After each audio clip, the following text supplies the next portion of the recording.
Director of Experiential Learning at the University of Guelph, and I have the pleasure today of moderating our SWIP webinar with ECO Canada. And I'd like to welcome and introduce everybody to our presenters today. We have Kelly Meyerhoff, Manager of Employment Programs with ECO Canada, and Chelsea Meyerhoff, Team Lead Fulfillment for Employment Programs at ECO Canada. They're going to take us through our presentation today. I would ask if you have any questions, feel free to use the Q&A icon on the bottom to enter your questions. It'll just make it a little bit easier for me to sort through those. And at the end of the presentation, I will try to get all of the questions through. I will organize them into sort of themes so that our presenters have the best opportunity to answer them all. So take it away, please, Kelly and Chelsea. Awesome. Thank you, Elaine. We're just going to start quickly here by doing a quick little introduction. I'm going to pause here, let everybody jot down quickly if they want to grab our information, so you can contact us after the webinar for more information, or if you have follow-up questions or anything else that you need information on. And I can come back to this slide again at the end if anybody needs further information here. A quick overview, we're just going to touch on about 3 topics here with everybody, and we're going to start just quickly. Who is ECO Canada? Why are we here? A little bit about the environmental employment outlook and co-op placement funding, and how does that tie in with everybody who's participating on the webinar. So quickly, a little bit about ECO Canada. We've existed for about 25 years, over 25 years actually, based out of Calgary. We provide a variety of programs that support environmental practitioners with professional development resources and employment funding. Our research is the foundation to these programs. You can see that we have a research department here, and it helps us to look at and solve the human resource challenges within the sector. Our research team publishes reports that identify job trends, skills that are in demand, and projections for future employment within the environmental sector. This all feeds into numerous programs and services that are available to Canadian environmental practitioners. So you can see in this visual representation here how we start people off early in their career trajectory and bring you all the way through to the very end of where you might be retiring. So right from high school and early on, where you can complete BEAR training, which is Indigenous Workforce Training programs, followed by post-secondary accreditation and co-op funding, onwards to wage funding, through to EPT, or Environmental Professional in Training, and Environmental Professional Designation. You can join all sorts of committees that we have going on, research groups and mentorship programs through ECO Canada. So there's lots of offerings that we have that you can make use of through us. So we're going to try to play this little video here. Hopefully this works. Just gives you a bit of an idea of who we are and what we're doing. Let's see if this works.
Chelsea and Kelly, if I'm not sure if you can hear me, but I don't think anyone can see the video right now. Okay. Is it playing from your end? Yeah, it is. It is, okay. Okay, that's okay. We can post it to the website afterwards for you. Sure, yeah. Okay, that great. Sounds good. Okay, sorry, we're just gonna click back on to our notes. Okay, does everybody see this again now? Hopefully. Yes, that looks good. Okay, perfect. Sorry about that, guys. We thought that would work out, but apparently it doesn't. We'll just go over some high-level statistics about Eco Canada. So we've facilitated the creation of well over 7,500 jobs to date and distributed, that says 40 million, and I think my last calculation earlier this week was actually we're close to 50 million in wage funding distributed. We have over 5,000 participating employers, 33 different accredited programs from different universities and colleges all across Canada. We've had more than 6,500 professionals certified, either EP or EPT. We have 3,000 plus BEAR graduates, and we've seen more than 2,300 online training participants through Eco Canada. We're just going to chat a little bit quickly, just touch on some of the environmental employment projections and some employment tips for our co-op students. So Eco Canada, based on our research, a bit of a latest research on the landscape of Canadian environmental workforce. We have some 364,000 core workers, core practitioners. So that means that they spend 50% or more of their time is spent on environmental work. By 2024, we figure that there's about an additional 100,000 jobs that are going to be created. Nearly 1 in 4, or 22%, are expected to retire, so about 80,000 existing job openings by 2027. So that means that there's a gap of about 180,000 jobs that must be filled soon by qualified practitioners in this area. Some of the top industry employers are agriculture, construction, professional, scientific and technical services, waste management and remediation, public administration. These people, you can see 60% of all of these environmental workforce members will have some sort of post-secondary training. And 58% work in either BC or Ontario, which I think makes sense for, population-wise. You can see quickly here some of the current size and geographic distribution of the numbers. Sorry, I'm actually working off of 2 computers here and trying to keep up with my talking notes on the other one. So quick bit of distribution of the environmental workforce across Canada. So in 2017, we see the 364,000 employers in the sector, which equates to about 3% of the total employment in Canada. So the projected employment growth by 2024 is about a 28% growth from 2017. And you can see in Ontario, it's like a 29% increase, almost a 30% increase in Ontario alone. So some of the skills that we see that are really in demand, industry knowledge, public awareness, policy and legislation, education, research and development. On the soft skills side, project management, leadership, communication, negotiation and conflict resolution, and problem solving. We know that these soft skills are needed for our junior professionals to grow and to really find themselves a job in the environmental sector and grow their career within there. It's oftentimes difficult for our candidates to get noticed. Up to 75% of applicants are not actually qualified. 80% of resumes are rejected in less than 11 seconds. So you really want to have items on your resume that stand out so that an employer will really want to look at you and take a look at why they want to hire you. And part of this is, co-op students come with some extra experience levels, and so it can be really beneficial for co-op candidates to become that 2% of candidates that make it to the interview. So to be part of that 2%, you need to have skills, relevant experience, and some good marketability. This is where we lead into EcoCanada's co-op funding program. So the wage funding is for employers of environmental professionals. So we work through the federal government as part of their work integrated learning strategy. We have funding for placements that are 12 to 16 weeks in length, 3 separate sessions per year. So a summer session, which is May through August, fall, which is September through December, and winter, which is January through August. So we're midway through our fall session, and we have our winter applications open for the host applicants. Students, we do ongoing intake. So it's just a rolling intake as students want to apply. They can have a pre-qualification. Hosts, we do open applications in the upcoming semester for the upcoming semester in the current semester.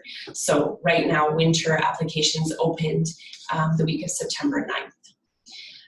Students do not actually have to be enrolled in their school's co-op program to participate, but the student must be a Canadian citizen, permanent resident, or have Canadian refugee status. We can't accept anybody who's on a work permit or on a visa.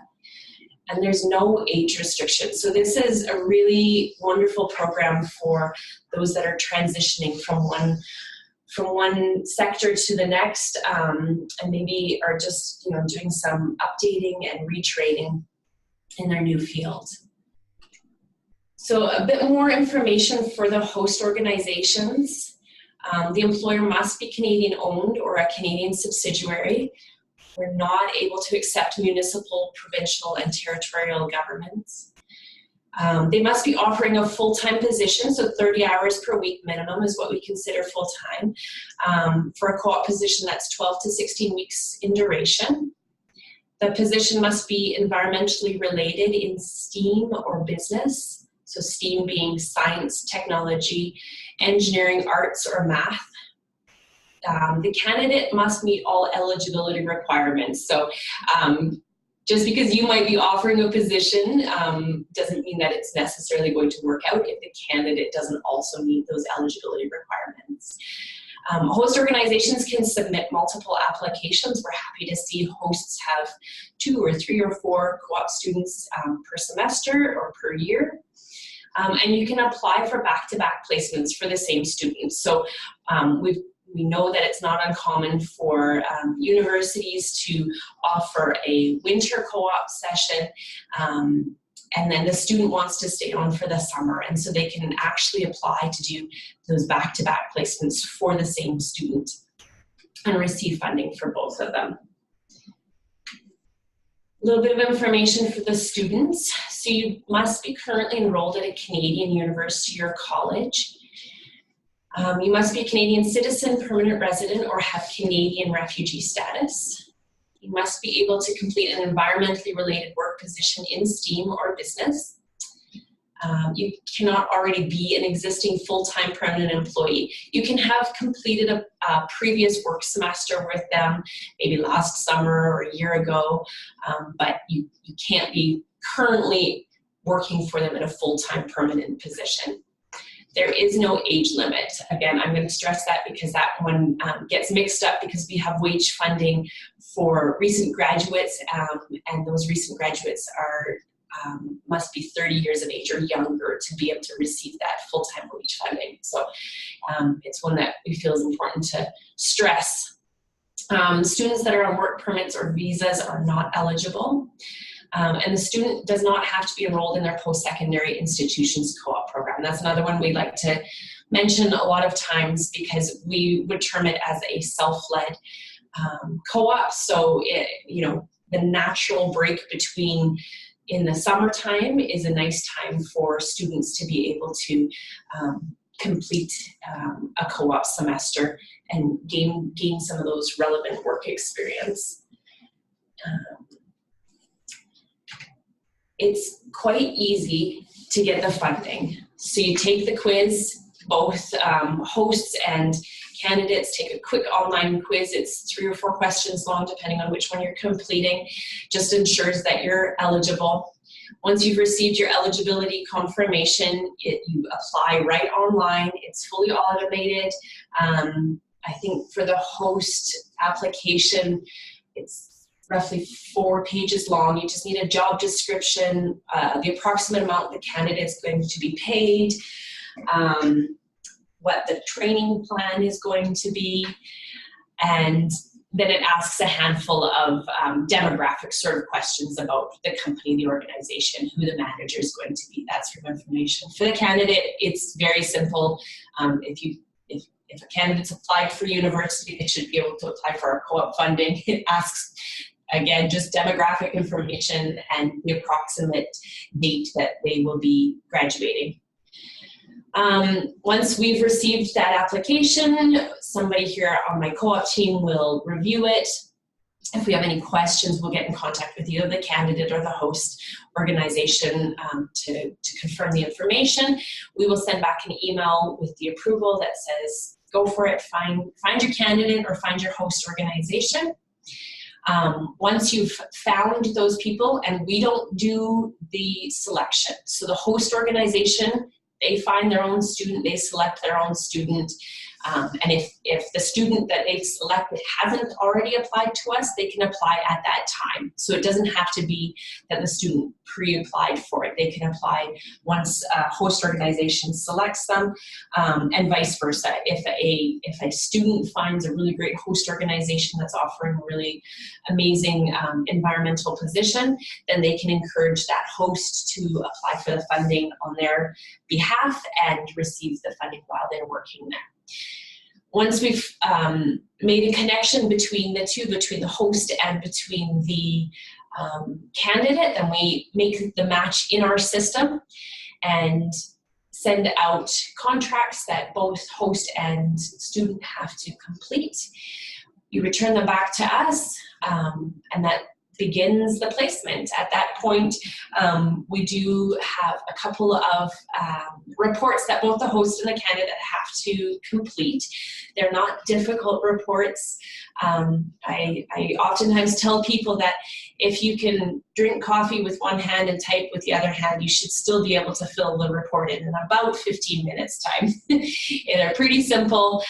We just like to hear about what's happening, what sort of experience is the student getting, if there's anything that we can do to change the program to make it better or make any changes. So they're not difficult by any means.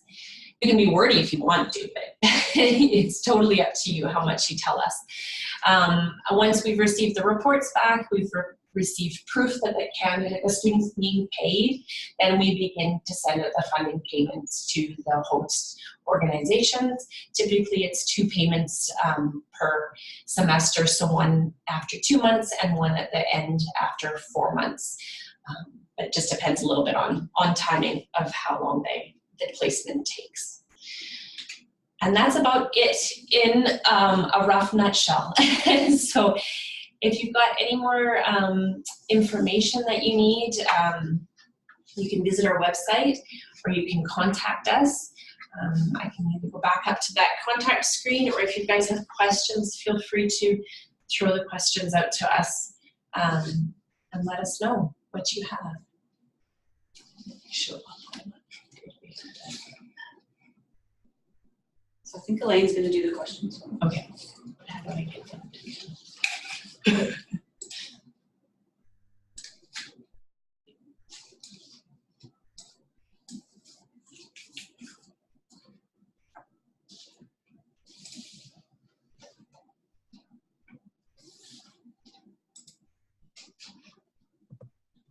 Can everyone hear us okay?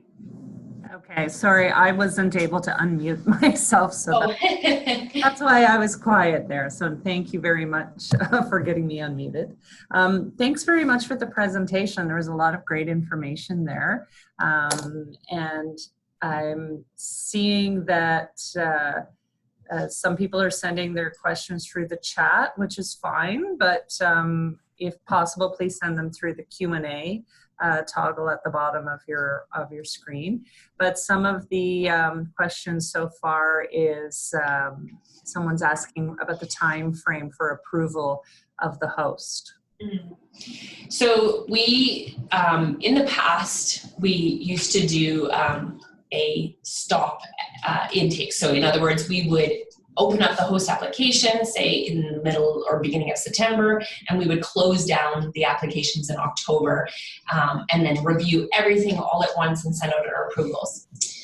We've received an increase in the amount of funding that we have, and so we've changed it back to just a rolling intake. So as soon as we open up applications in September, we start reviewing applications as they come in and sending out the approvals as soon as we have had a chance to review the applications. So typically we've reviewed them in about 10 days or less. I'd say we usually are about 5 business days to review the application and send out the approval to the host. So you should know a full semester in advance. So in September or October, if you're applying for the fall or the winter semester, you'll know right by then. We'll open up summer applications in January and start approving them as soon as they start rolling in. Wonderful, thank you. Do we have any other questions? I was just wondering, when you were talking about the quiz and being able to go online to find out if you qualify for the funding, do you keep a list at all of anywhere of the organizations that have been approved, so that if a student were interested in one of them, they'd be able to find at least the company info? Or we do have a job board that we're just about to launch with a co-op job section in it. So hosts will be able to put their jobs right onto that job board, so students can search it and see what's available in their area. We don't typically share the host information with the students, simply because we don't want hosts to potentially be inundated with applications from students, either solicited or unsolicited. However, when a student is applying, they have the option of uploading their resume onto our resume bank, and the host organizations can search through the students' resumes to look for somebody who is graduating with relevant experience or taking something in school that would be relevant to them. So if they're having a hard time finding somebody to fill their co-op position, they can search through the resumes in our resume bank. Thank you very much. Someone else is asking another question along this line.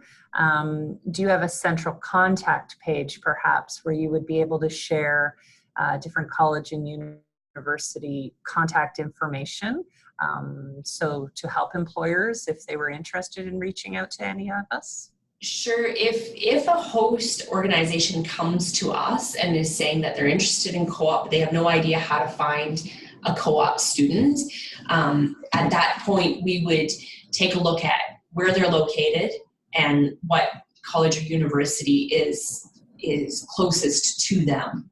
And then we would work on connecting them with the appropriate person at that college or university, either through our pre-existing contacts that we've already worked with, or somebody who's new that we might need to connect with to make it happen. So yeah. Okay, wonderful. And in regards to the job board that you mentioned, will those jobs on that board be on a rolling basis? Yeah, so that'll be up to the host organizations. If they choose to post a job on the job board, then it'll show up on there. And if they are are not wanting to do that for whatever the reason is. Maybe they've already selected a candidate and so they're not going to post it, or they don't feel, or maybe they're already well connected to a university or college in their area and they're just going to work directly with the college or university to get the candidate in that position. Thank you very much. And I think you may have mentioned this and I missed it as well, and someone else is asking when the summer funding will open up. So summer applications will open up in January. Thank you. Another question around the types of employers who can qualify. Are not-for-profit organizations eligible for funding? Yes, they are. Yeah. So that's great. So non-for-profits are eligible. Thank you. Yeah. Do we have any other questions from online? See, this is what happens when you give such a wholesome presentation. I hope so. Yeah. So here's another one. Are university research professors eligible to tap into this funding? Yes, they are. The professor must be in some way have it so that they are paying the students. We've run into situations in the past before where the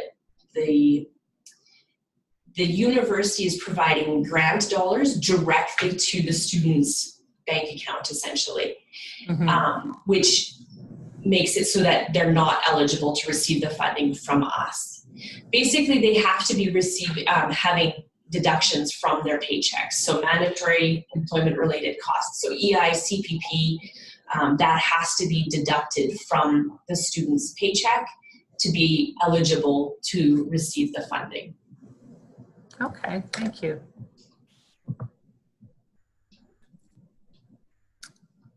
Any other questions? We have no open questions at the moment. Oh, look at that. Ask and you shall receive. Yeah, so, we do, and we can provide that.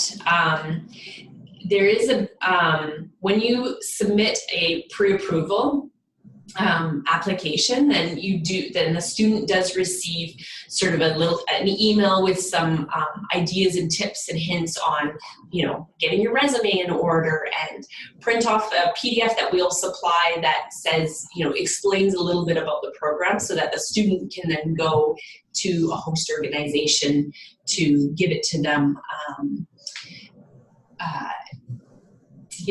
to explain the program so that they can receive the funding for them as well.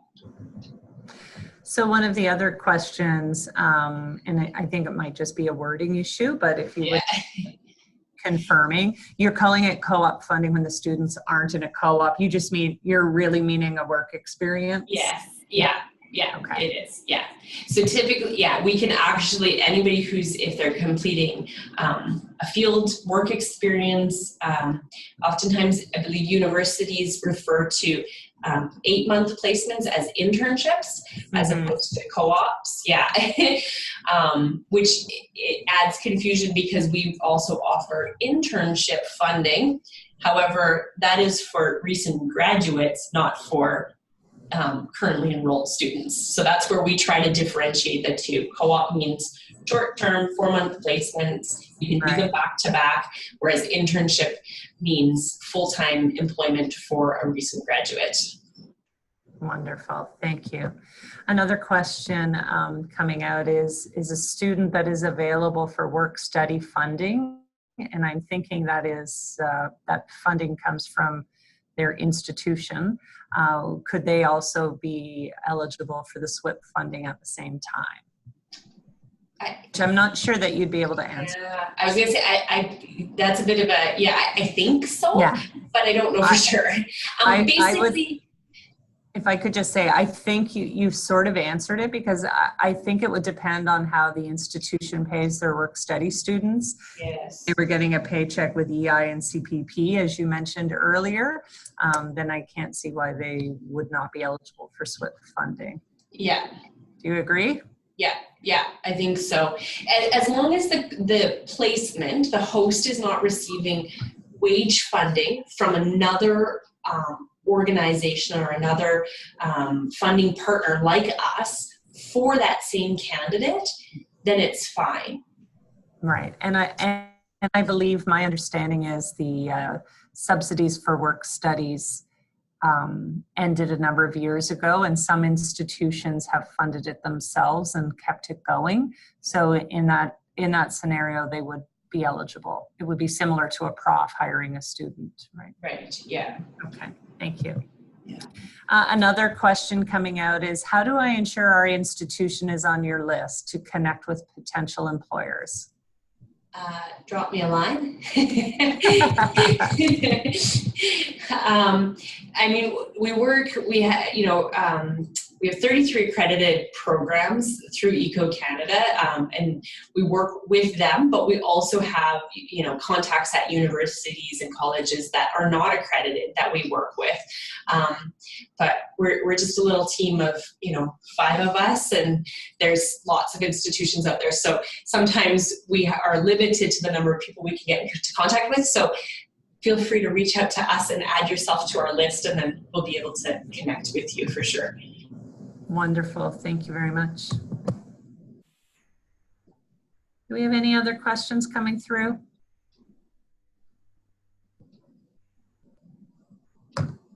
Well, it seems as if all of our questions have been answered, and you've provided us with some wonderful information. And I just want to take this opportunity on behalf of CEWIL to thank you very much for your time spending with us today and sharing this information, Kelly and Chelsea. It's been much appreciated. And we really hope that larger numbers of our students are able to tap into this great program and gain some valuable work experience related to their field of study. That'd be really wonderful. We'd love to see everybody come through the program.